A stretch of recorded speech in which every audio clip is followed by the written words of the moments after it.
حضرت عمر فاروق رضی اللہ تعالیٰ عنہ آپ مدینے کے بازار میں چلے گئے، وہاں پر تاجروں سے جا کر پوچھا، کہا کہ بتاؤ تجھے بیع باطل کی تعریف آتی ہے؟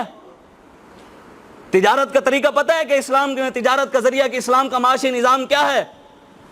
بیع فاسدہ کیا ہے یہ بتا، ان کی تعریفیں کیا ہیں؟ جو تاجر بتاتے گئے حضرت عمر ان کو چھوڑتے گئے، اور جنہوں نے تاجر کی تجارت کی جو اسلامی معیشت جو نظام ہے اس کے بارے میں صحیح نہیں بتایا، حضرت عمر نے ان کو کوڑے لگوائے کہ تمہیں پتہ ہی نہیں ہے اسلام نے معاشی نظام کیسے ہمیں بتایا، کیسے ہم نے تجارت کرنی ہے۔ آج ہم غیروں کے پیچھے لگ کر، یورپ کی غلامی کر کے، ان کی غلامی کر کے، ان کے پیچھے لگ کر ان کی باتیں ہر وقت جو بھی کوئی بات ہو انہی کی بات کرے، رسول اللہ کی غلامی کو چھوڑ دیں۔ علامہ اقبال نہیں کہتا، علامہ اقبال کہتا ہے مست رکھ ذکر و فکر و صبح گاہی میں اسے۔ علامہ اقبال کہتا ہے ابلیس کی مجلس شورا جب لگی نا، ابلیس نے اپنے چیلوں کو کہا کہ مسلمانوں کو پتہ تو نے کیا کرنا ہے، ان کو مست رکھنا ہے، صرف صبح شام اللہ ہو اللہ ہو اللہ ہو اللہ ہو کا ذکر کریں، اس کے علاوہ ان کو کوئی اور کام نہیں کروانا۔ ان کو یہ نہیں بتانا کہ کشمیر کی بچیاں لٹ گئیں ان کے بارے میں بھی کوئی بات کرنا ہے۔ حضور تو بنو قریظہ کی جب ایک مسلمان عورت کا مسئلہ آیا تو حضور پورا لشکر لے کر چلے گئے تھے وہاں پر۔ حضرت عثمان غنی کا مسئلہ آیا تو صحابہ نے 1400 صحابہ نے حضور کے ہاتھ پر موت پر بیعت کر لی تھی۔ آج وہ کہاں ہیں جو علماء جو حضور کے وارث ہیں؟ حضور تو ایک مسلمان عورت کے لیے چلے گئے تھے، آج کشمیر کے اندر بچیاں لٹ گئیں، فلسطین لٹ گیا، شام لٹ گیا، افغانستان پورا کھنڈر بنا کر چلے گئے، عراق لٹ گیا، برما کے اندر مسلمان بٹیوں کی اور پستان کاٹ کر کباب بنا کر کھا رہے ہیں۔ مسلمانوں کی غیرت کہاں ہے؟ حاجی اخلاق، اسلام تو اخلاق سے پہلا۔ میں نے کہا ہمارے بابا جی فرماتے ہیں کہ اخلاق کا مطلب تو بتا، اخلاق کا مطلب کیا ہے؟ اخلاق کا مطلب یہ ہے کہ کسی کے ساتھ برتاؤ، تمہارا برتاؤ کیسا ہے، ماں کے ساتھ کیسا برتاؤ ہے، باپ کے ساتھ کیسا برتاؤ ہے۔ حضور نے جس کو سمجھا کہ وہ چادر کے مستحق ہیں، حضور نے چادر بچھا کر وہ اخلاق پیش کیا۔ حضور نے جن کے لیے سمجھا وہ تلوار کے مستحق ہیں، حضور نے تلوار اٹھا کر وہ اخلاق پیش کیا۔ حضور کا تلوار اٹھانا بھی اخلاق تھا، حضور کا بدر میں جانا بھی اخلاق تھا، حضور کا احد میں جانا بھی اخلاق تھا، حضور کا یہ فرمان من سب نبیا فاقتلوہ، حضور کا یہ فرمانا بھی اخلاق تھا، حضور کا کعب بن اشرف کو قتل کروانا بھی اخلاق تھا، حضور کا کعبے کے غلاف کے اندر گستاخ کو مروانا بھی اخلاق تھا۔ سب کچھ حضور کی ذات پوری مکمل اخلاق والی ہے، حضور کا ہر ایک عمل اخلاق والا ہے۔ آج ہم وہ بات نہیں جی اسلام تو امن کا درس دیتا ہے، حضور تو رحمت للعالمین تھے۔ اور میں نے کہا حضور کا نام ہے، اللہ تجھے لے جائے مدینہ پاک میں، ریاض الجنہ کے سامنے دیوار کے اوپر حضور کا نام لکھا ہوا ہے، اللہ آپ سب کو لے جائے، آپ وہاں پر جا کر پڑھیے گا۔ پہلے تو لکھا ہوا تھا، ان کا بھی تو کوئی پتہ نہیں، جنہوں نے مسجد نبوی سے اب قرآن بھی ہٹا دیے ہیں، کرونا کی بیماری آ گئی ہے بھئی، اب قرآن کے اندر یہ تو کوئی پتہ نہیں ہے، نہ انگریز تو سازشی، یہ تو حضور کے دور میں یہودی سازشی تھے۔ آج مسلمان ان کی سازشوں کو پہچاننے کے لیے بھی تیار نہیں ہے، ان کی سازش کو سمجھنے کے لیے بھی تیار نہیں ہے۔ یہ تو حضور کے دور میں بھی، خود حضور کے دور میں حضور کی ذات کے ساتھ نعوذ باللہ سازشیں کرتے تھے۔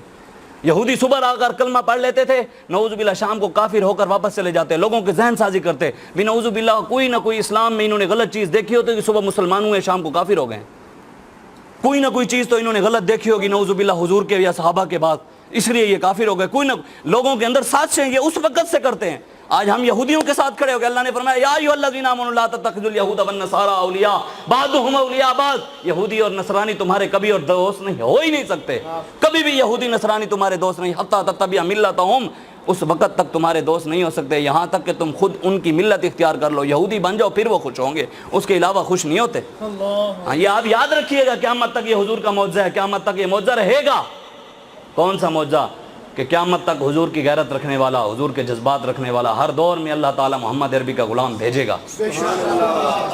قیامت تک ہر دور میں اللہ تعالیٰ ایک نئے غلام محمد عربی کا بھیجتا رہے گا۔ کبھی ہم نے دیکھا تو وہ سید حسرت علی موہانی کی نظر میں آیا، کبھی وہ علامہ فضل خیر آبادی بن کر آیا، کبھی وہ سید دیدار علی شاہ صاحب بن کر آیا، کبھی اعلیٰ حضرت بریلوی، کبھی امام ربانی مجدد الفسانی، کبھی غازی ممتاز حسین قادری، کبھی عبدالستار خان نیازی، کبھی شاہ احمد نورانی، اور اس دور میں امیر المجاہدین علامہ خادم حسین رضوی۔ یہ اللہ تعالیٰ نے ہمیں دکھایا ہر دور میں ہے۔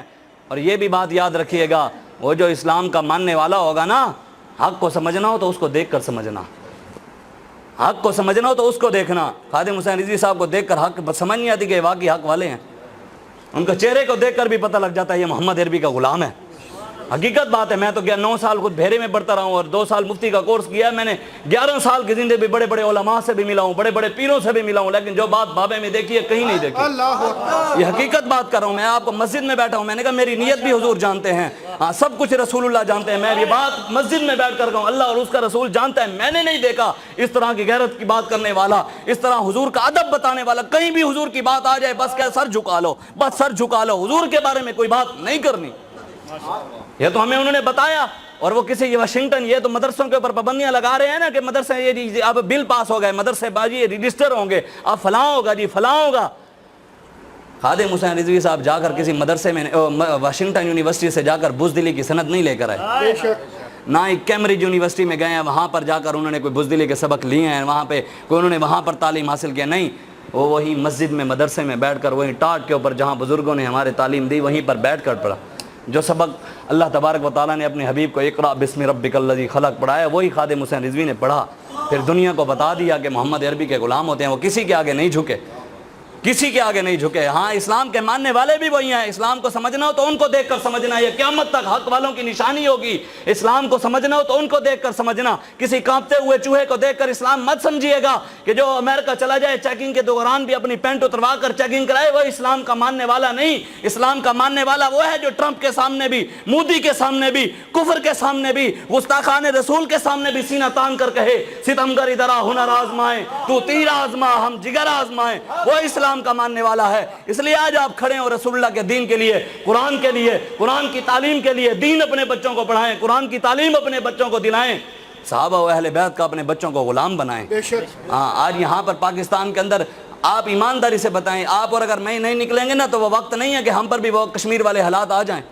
رب تو رب ہے نا جی. پہلی قوموں نے صرف, آپ پڑھیں نا, پہلی قوموں میں سے ایک قوم نے نا صرف غریبوں اور امیروں کے درمیان دیوار کھڑی کر دی, صرف دیوار, کہ اس طرف امیر رہیں گے اس طرف غریب رہیں گے. اللہ نے عذاب نازل کر دیا, رب نے عذاب نازل کر دیا. ابھی تم کون ہوتے ہو امیر اور غریب کے درمیان فرق کرنے والے؟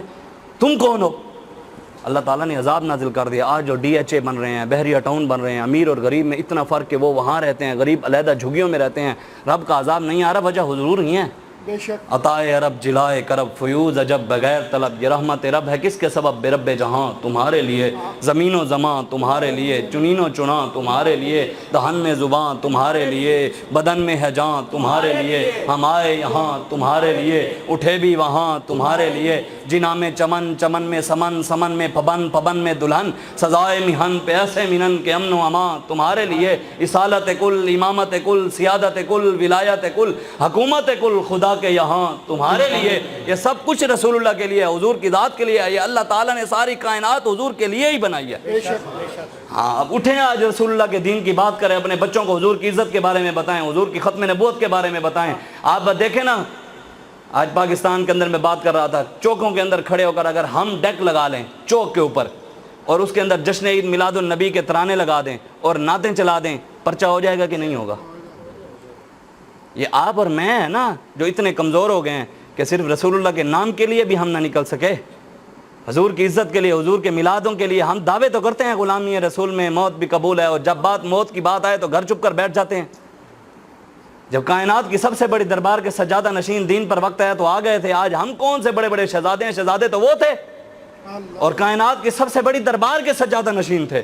خود رسول اللہ کی دربار کے بیٹھ کر امام حسین نذرانے نہیں لے سکتے تھے, پیسہ دنیا نہ دیتی ان کو. لیکن جب دین پر وقت ہے تو رسول اللہ کی عزت کی بات تو ورا الورا حضور کے دین پر پیرا دیا, اپنا سر نیزے پر چڑھوا دیا. آج ہم نے قرآن کو پس پوش ڈال دیا. امام حسین کا سر تو نیزے پر تھا, قرآن کی تلاوت نہیں رکی.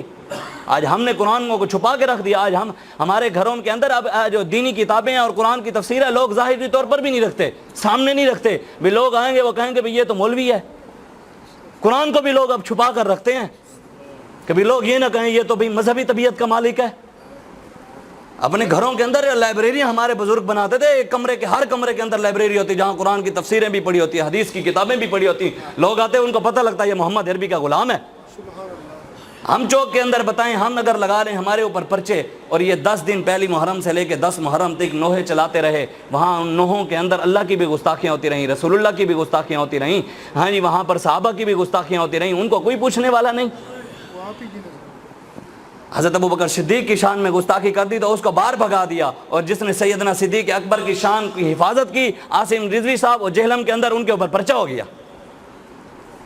یہ عجیب قانون پاکستان کے اندر چل رہا ہے، یہاں پر عجیب نظام چل رہا ہے، یہاں پر جو حضور کی بات کرنے والا، حضور کے نظام کی بات کرنے والا، اس کو جی ہم جلسہ ہی نہیں کرنے دیں گے۔ وہ میں شعر پڑھ رہا تھا نا، وہ کہہ رہے تھے عیش و عشرت سے غرض ہم کو نہیں، ہم فداکاروں کی دنیا اور ہے، بزدلوں کو جرتوں کی کیا خبر، تیروں تلواروں کی دنیا اور ہے۔